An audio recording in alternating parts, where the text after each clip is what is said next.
मैंने श्रीमद् भगवद गीता तब तक नहीं पढ़ी थी जब तक मुझे ये ज्ञान नहीं हुआ कि हम सब आत्माएं हैं और ये जिंदगी हम आत्माओं के लिए एक इम्तिहान है अपने अंदर से अपने सबसे अच्छे रूप को बाहर निकालने का। और भगवद गीता इस इम्तिहान को पास करने की एक अहम किताब। भगवद गीता के 18 अध्याय हैं और ये संस्कृत में परमात्मा द्वारा दी गई थी। समय के साथ संस्कृत भाषा रोजमर्रा की जिंदगी से निकल गई और ये ज्ञान मनुष्य से दूर हो गया। समय समय पर भगवद गीता के साधारण अक्षरों में अनुवाद किया गया। इसी कोशिश को आगे बढ़ाते हुए आने वाले 9 मिनटों में भगवद गीता के कुछ अहम हिस्सों को अपने गुरु के आशीर्वाद से एक आसान रूप में मैं अपने 7 बिलियन भाई बहनों के चरणों में समर्पित कर रहा हूँ। ये ज्ञान परमात्मा ने भगवान कृष्ण के द्वारा सबसे बड़े धर्म युद्ध महाभारत की रणभूमि कुरुक्षेत्र में अर्जुन को कुछ 5000 साल पहले दिया। ये वो वक्त था जब धर्म का बार बार उल्लंघन हुआ, परमात्मा का डर मनुष्य से निकल गया। लालच की होड़ में भाई ने भाई को मारने की कोशिश की और यही नहीं, एक ब्याहता औरत को भरी सभा में अपने बड़ों के सामने अपमानित किया गया। इससे पहले कि मनुष्य जाति धर्म युग से निकलकर पूर्ण रूप से कलयुग में जाती, युद्ध की रणभूमि में युद्ध से कुछ पहले परमात्मा ने गीता भगवान कृष्ण के द्वारा मनुष्य जाति के कल्याण के लिए दी। ऐसे ही जैसे कभी तुरा मोसेस को, गॉस्पेल जीसस को और कुरान प्रॉफिट मोहम्मद को दी। गीता, बाइबल, कुरान, तुरा, गुरु ग्रंथ साहिब परमात्मा द्वारा दी गई किताबें हैं जो किसी एक धर्म के लिए नहीं बल्कि पूरी मनुष्य जाति के लिए, पूरी इंसानियत के लिए, सब आत्माओं के लिए, क्योंकि ये आत्मा को परमात्मा के बारे में, उसकी सृष्टि के बारे में और सबसे अहम ये उन कायदों के बारे में समझाती है जिनका आत्मा को मनुष्य के रूप में हर हाल में पालन करना होगा, रक्षा करनी होगी। और इन्हीं कायदों की बुनियाद पे एक आत्मा को शरीर त्यागने के बाद परखा जाएगा और इस परीक्षा से पास होने पे हमेशा के लिए इस जन्म और मृत्यु से मुक्ति मिलेगी। परमात्मा भगवद गीता में कहते हैं कि मैं ही सबकी शुरुआत हूँ, मैं शुरू से भी पहले था और सब खत्म होने के बाद भी रहूंगा। सब मुझ में है और मैं सब में हूँ।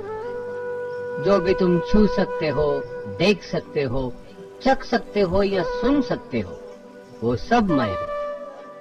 ये नदियाँ, पहाड़, सूरज, ग्रहण, चांद, सितारे सब मैंने बनाए हैं। मैंने ही भगवान, शैतान, राक्षस और इंसान बनाए।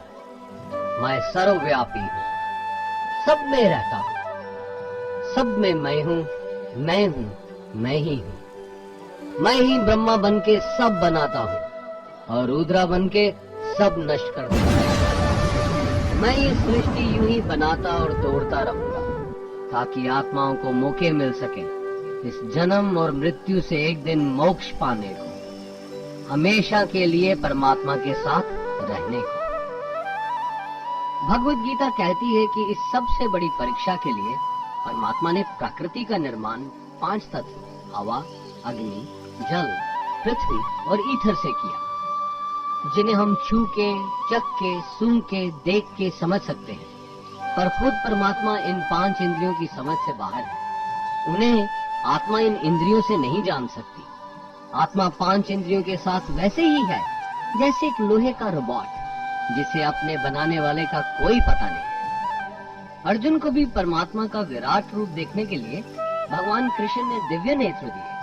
भगवद गीता समझाती है कि आत्मा अजन्मी है, इसे कोई मार नहीं सकता, कोई जला नहीं सकता, डुबा नहीं सकता, काट नहीं सकता। लेकिन आत्मा को परमात्मा के साथ हमेशा रहने के लिए ये परीक्षा रूपी जीवन में बैठना ही पड़ेगा।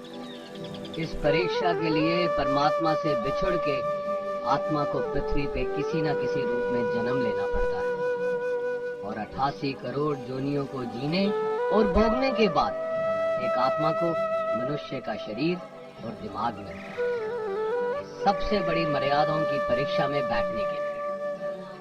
हर मनुष्य को इस पूरी परीक्षा के दौरान तरह तरह की अच्छी और बुरी भावनाओं के चक्रव्यूह में अपने ही भाई बहन या मित्रों के साथ डाला जाता है, जिसमें हर आत्मा को अपने अंदर के तामसिक और राजसिक अवगुणों से निकल के सात्विक जीवन में प्रवेश करने के मौके मिलते हैं। हमारे तामसिक गुण वो हैं जो हमारे अंदर हीन भावना पैदा करके हमें खुद को उदास और नुकसान पहुंचाते हैं, और हमारे राजसिक गुण हमें ईर्ष्यालु और लोभी बना के दूसरों के प्रति नुकसान पहुंचा सकते हैं। इस परीक्षा के दौरान हर आत्मा को तामसिक और राजसिक गुणों को खत्म करके अपने सात्विक गुणों से परिचित होना पड़ेगा। सात्विक गुण वो हैं जो आत्मा को अपने आसपास की हर चीज से जोड़े और उन्हें प्यार करना सिखाते हैं।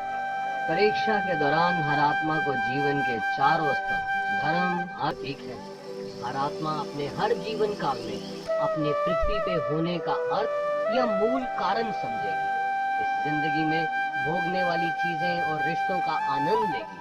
अच्छा बेटा या अच्छी बेटी, अच्छा भाई या अच्छी बहन, अच्छा पति या अच्छी पत्नी बनके हर दुनियावी रिश्ते पर खरी उतरेगी और इस परीक्षा को पास करेगी। तीसरा द्वार काम का है। भगवत गीता समझाती है कि हर मनुष्य के अंदर काम, क्रोध, लोभ, मोह, अहंकार और ईर्ष्या जैसी 6 भावनाएं हमें अपने और दूसरों के प्रति नुकसान पहुंचा सकती हैं। इन भावनाओं को हर मनुष्य को हमेशा अपने नियंत्रण में रखना होगा, क्योंकि इनके बहाव में किया हुआ कोई भी काम हमारे जीवन भर की परेशानी का कारण बन सकता है, और एक आत्मा संतोष और सादगी से इन भावनाओं पे हमेशा के लिए विजय पा सकती है। चौथा स्तंभ मोक्ष का है और हाथी इसका प्रतीक है। इस परीक्षा रूपी जीवन में हर मनुष्य हर समय कुछ इच्छाएं रखता है। कुछ इच्छाएं एक ही जन्म काल में पूरी हो जाती हैं, पर कुछ अधूरी रह जाती हैं, और उनके पूरा होने के लिए आत्मा को वापस पृथ्वी पे आना पड़ता है। भगवत गीता समझाती है कि हमारी इच्छाएं ही मूल कारण है हमारे पृथ्वी पे वापस आने का, और अगर हम कोई भी इच्छा ना रखें तो हम इस जीवन और मृत्यु से मुक्त हो सकते हैं। ये द्वार माफी का भी है। जिन्होंने आपके साथ बुरा किया उनको माफ करके, और जिनसे आपने बुरा किया उनसे माफी मांग के मुक्ति पाई जा सकती है। जब तक आत्मा इन चारों दरवाजों धर्म, अर्थ, काम और मोक्ष को समझ नहीं लेती, तब तक आत्मा को बार बार इस मनुष्य रूप में आना ही पड़ेगा।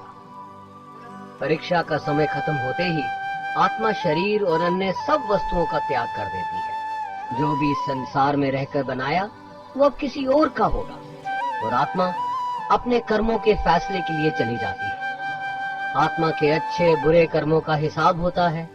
अपने अच्छे कर्मों के लिए आत्मा कुछ वक्त के लिए स्वर्ग और दुष्कर्मों के लिए नरक पे चले जाती है। नरक में आत्मा को अपने पापों के अनुकूल सजाएं मिलती हैं, पर सजा खत्म होने के बाद आत्मा को फिर से एक नया शरीर और नया दिमाग मिलता है इस परीक्षा में फिर से बैठने के लिए।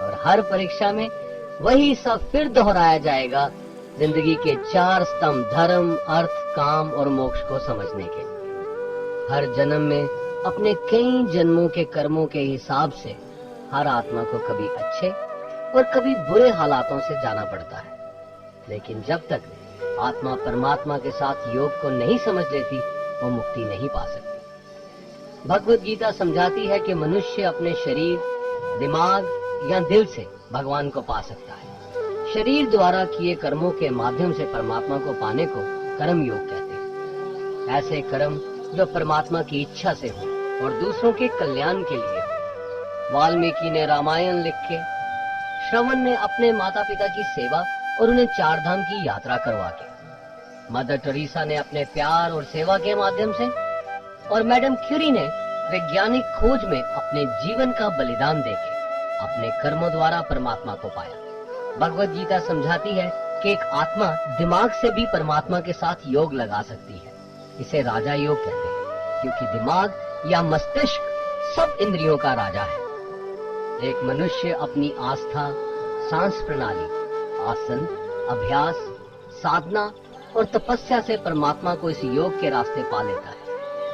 इस योग को समझने के लिए हमें अपने अंदर की एनर्जीज यानी चक्रा और कुंडलिनी को समझना पड़ेगा।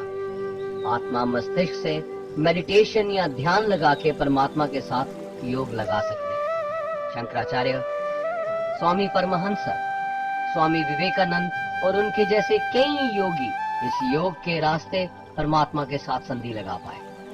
परमात्मा भगवत गीता में कहते हैं कि अगर किसी आत्मा को धर्म ना भी समझ आए, योग ना भी समझ आए, पर अगर वो मेरी शरण में आ जाए तो मैं उसके सारे पाप माफ कर देता हूँ।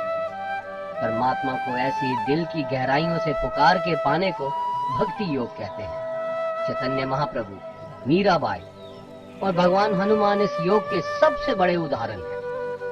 लेकिन कभी आत्मा अपने होने का मूल कारण भूल के धर्म का उल्लंघन करे या पाप के रास्ते पे निकल जाए तो उसे ठीक करने के लिए परमात्मा खुद किसी रूप में पृथ्वी पे जन्म लेते हैं। आइए श्री भगवत गीता, गुरु ग्रंथ साहिब, तुरा, बाइबल, कुरान या ऐसी किसी भी दीनी किताब को पूरा पढ़ के इस जिंदगी के असली मायने समझें और परमात्मा के साथ योग लगाएं। अगर आपने इसे पसंद किया तो इसे औरों को बांटिए ताकि सब आत्माएं अपने यहाँ होने का मूल रूप समझ सकें और इस जन्म और मृत्यु से मुक्ति पाके हमेशा परमात्मा के साथ रह सकें। धन्यवाद।